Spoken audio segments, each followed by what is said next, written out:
Hi, Jane. Given the nature of your book, I couldn't resist the temptation to take it outside and breathe some fresh air. I'm here on my terrace in Aachen, Germany. And since I know that you like to go for walks, I thought, well, we take the occasion to go for a walk. We are lucky because there is a river just down here that we can follow. And I think it will resonate with the influx and efflux of your book.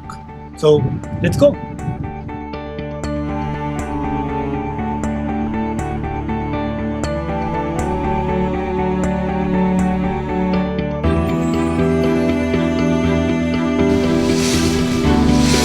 Vibrant Mimesis.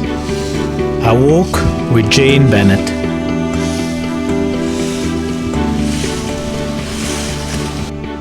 Here we are. Vibrant Mimesis.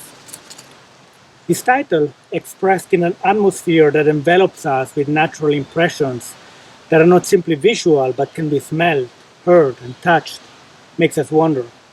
What is the link between vibrant matter and mimetic matters? And if a link there is, what subject matter could these different perspectives possibly have in common? After all, the non-human turn advocated by object-oriented ontology casts a shadow on anthropocentric tendencies in Western thought that single out subjectivity as a privileged object or subject of inquiry, including mimetic inquiries into the all-too-human tendency to imitate. And yet, it is precisely the problematic of the subject that was necessarily suspended at the dawn of influential object-oriented studies like Jane Bennett's Vibrant Matter that now returns to haunt the so-called humanities, urging new generations of theories to reevaluate the contagious, affective, and highly suggestive powers of influence, what the ancient called, for lack of a more original term, mimesis. Mimesis is in fact an untranslatable concept we should refrain from automatically restricting to a stabilizing mirror or visual representation of reality. If only because since the dawn of political theory in Plato's Republic, mimesis channels destabilizing affects that include theatrical mimicry and identification, affective contagion and mirroring reflexes, eroticism, and other unconscious influences whose distinctive characteristic is at least double. On the well-known dominant side, mimesis blurs the boundary dividing truth and lies, realities and shadows, or phantoms of reality, in line with a vertical, idealist ontology far removed from the materiality of life. On the minor, lesser known, yet no less influential side, mimesis also blurs the very boundaries of individuation, introducing heterogeneous continuities between self and others, conscious actions and unconscious reactions that dispossess the ego, generating a shadow or phantom of the ego in line with a horizontal tradition in touch with the materiality of life. It is this second, immanent, embodied tradition which is currently generating a mimetic turn or return of attention to mimesis in different strands of critical theory, including political theory, which I would like to pursue in the company of the timely new book we are celebrating today.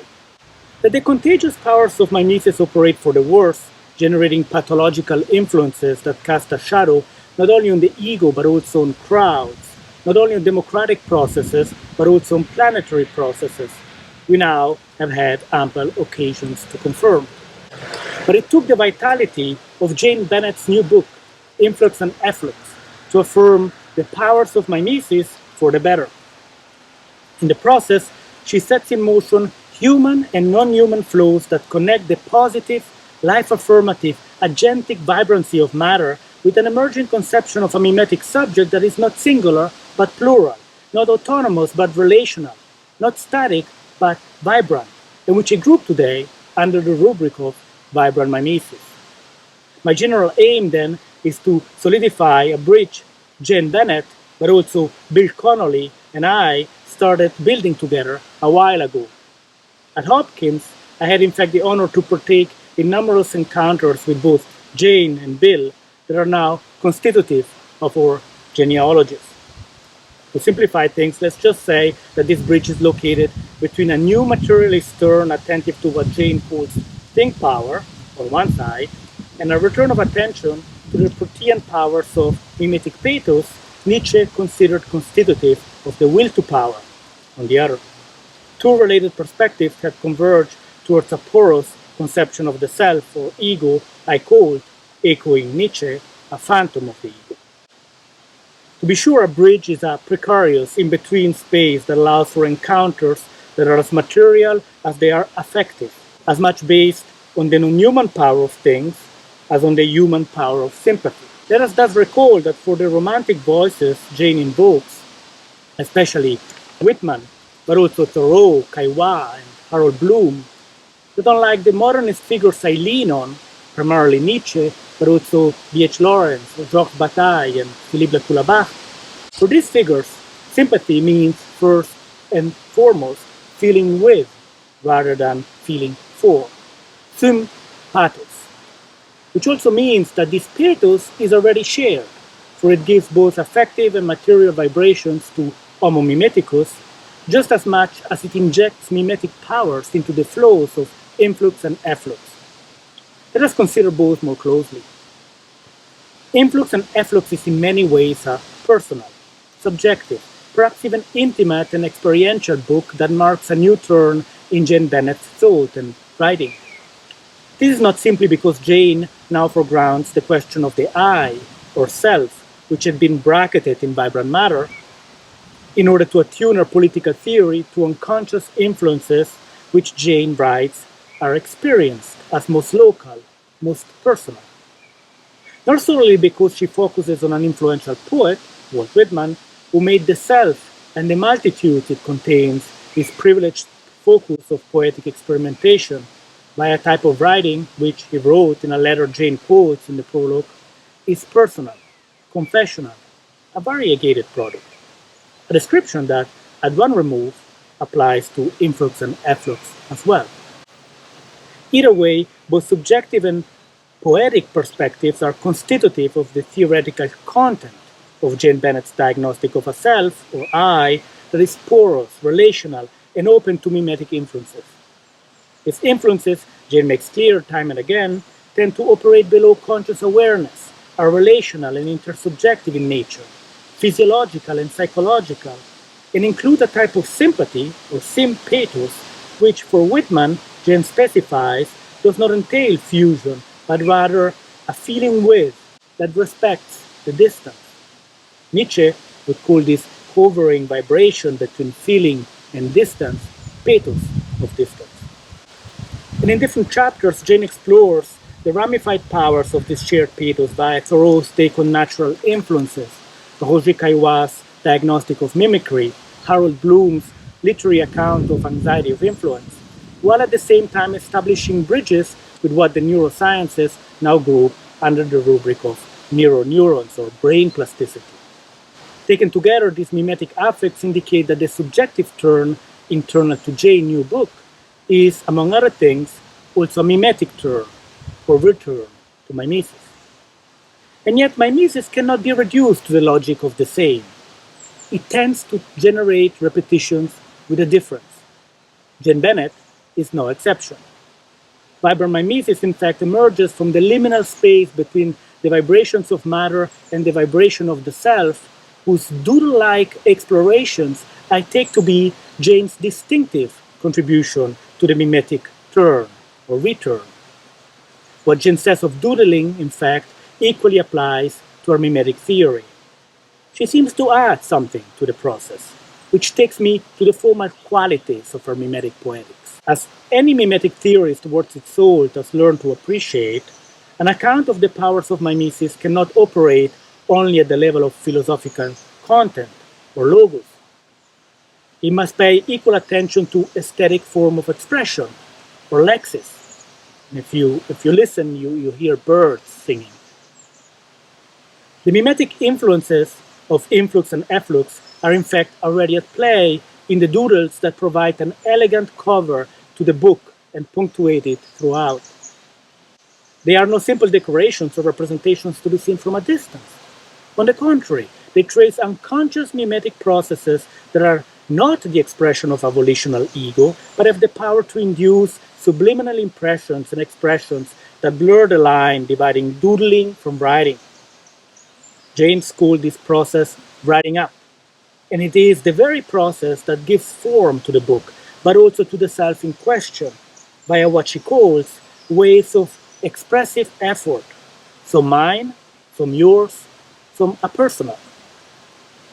Suspended in the space between a passive disposition of receptivity to impressions and an active position of agentic expression, both possessed and dispossessed, touched by the influx of pathos and mingled with predecessors, there is a sense in which Jane's style of writing up mines, so to speak, the movement of her doodling.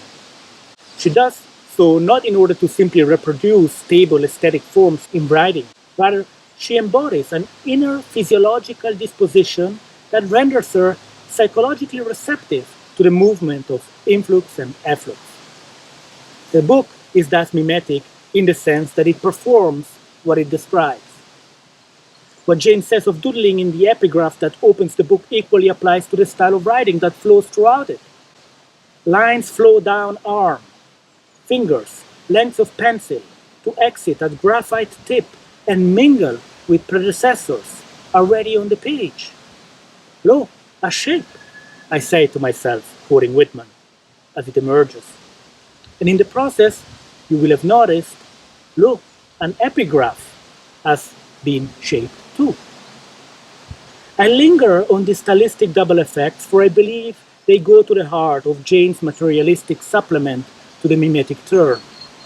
The style, in fact, redoubles the content and brings us back to the palpitating heart of vibrant mimesis that is not simply visible from a stabilizing visual distance, but is felt vibrating with the immediacy of bodily sympathos.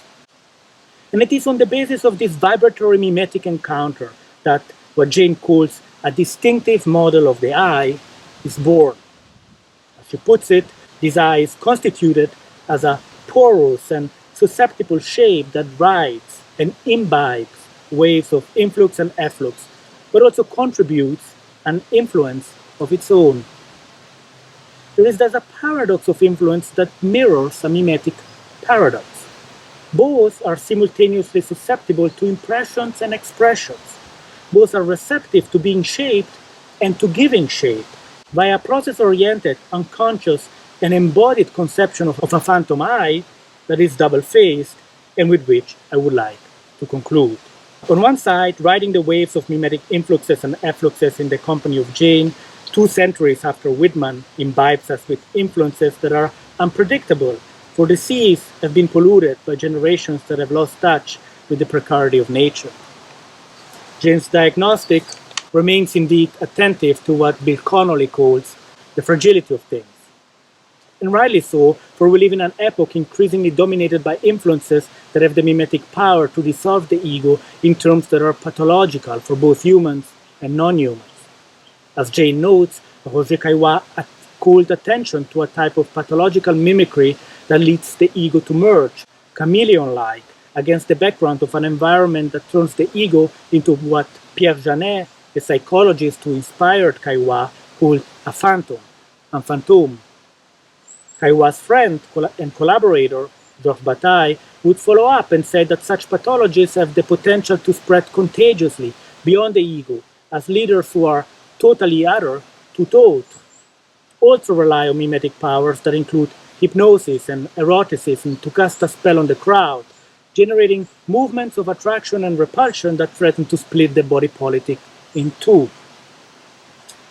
With such splits well inside, we could now add that these mimetic, or better, hypermimetic spells are now supplemented by new digital media powered by algorithms that increase the powers of influence exponentially, generating alternative facts that amplify the speed of global pandemics, new fascist violence, and rapid climate change, all of which threaten not only to erase the contours of the human ego against the environment, as Caillois feared. In a mirroring inversion of perspective, these hypermimetic pathologies also threaten to dissolve the increasingly humanized environment and the non-human species that still manage to survive in it, against the expression of an anthropocentric ego of Homo sapiens inscribed in the geology of an epoch called the Anthropocene. Hence the urgency to reload the ancient realization that humans are, and I say this without narcissistic complacency, the most mimetic creatures, in order to counter the pathological powers of Homo mimeticus inclined for the worse. And yet, on the other side, the same genealogical tradition has equally been emphasizing that mimesis goes beyond good and evil and can equally mobilize life-affirmative influences for the better. Influx and Efflux rides on the crest of this affirmative tradition. It draws on a minor genealogy which, as Jane puts it, tends to float between genres, part political theory, part myth-making, part poetry, part speculative philosophy, part political and existential diagnosis. And it does so in order to embrace a conception of the mimetic subject that has tended to fall through the cracks of homogeneous disciplinary boundaries in the past, but as Jane brilliantly shows, is now central to heterogeneous thinkers who affirm a porous, relational, sympathetic, and metamorphic ego that affirms a mimetic theory for the future. In the end, then, following the creative movement of Jane's doodling pencil revolves us back to the problematic of a mimetic subject with which we started. But in the process of these creative twists and turns, we begin to sense that, lo, a shape has progressively emerged. And what we see, if we look carefully, is something that begins to take the shape of what looks like a bridge. A precarious, fragile, yet nonetheless vital and quite natural bridge between the human and the non-human, an object-oriented ontology and a subject-oriented genealogy has indeed taken shape. The walk comes to an end for today, but as this panel showed, good mimetic influences have barely begun. Since this is part of a personal book, Jane, let me conclude with a personal confession. At the end of reading Influx and Efflux, I had the vibrant impression, or perhaps expression, that your book breathed an ego in and breathed a phantom out, with nonchalance. I can thus only mime the original voice that gives your timely book an identity which is not one, but double or multiple, an echo. I'm integral with you. I too am of one phase and all phases, partaker of Influx and Efflux. I